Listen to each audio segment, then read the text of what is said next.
أعوذ بالله من الشيطان الرجيم. بسم الله الرحمن الرحيم. وقال الذين لا يرجون لقاءنا لولا أنزل علينا الملائكة أو نرى ربنا لقد استكبروا في أنفسهم وعتوا عتوا كبيرا.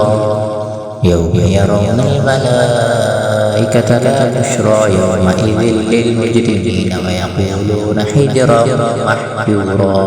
وقدمنا إلى ما عملوا من عمل فجعلناه هباء منثورا. أصحاب الجنة يومئذ خير مستقرا وأحسن مقيلا.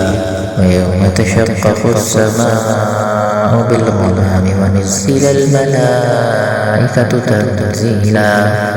الملك يومئذ الحق للرحمن وكان يوما على الكافرين عسيرا. ويوم يعض الظالم على يديه يقول يا ليتني اتخذت مع الرسول سبيلا. يا ويلتى ليتني لم أتخذ فلانا خليلا.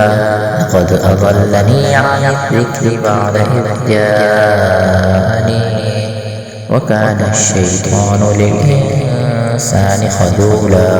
وقال الرسول يا رب إن قوم اتخذوا هذا القرآن مهجورا.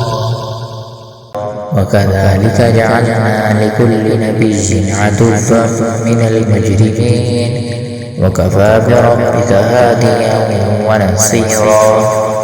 وقال الذين كفروا لولا نزل عليه القرآن جملة واحدة كذلك لنثبت به فؤادك ورتلناه ترتيلا. ولا يأتونك بمثل إلا جئناك بالحق وأحسن تفسيرا. الذين يحشرون على وجوههم إلى جهنم أولئك شر مكانا وأضل سبيلا.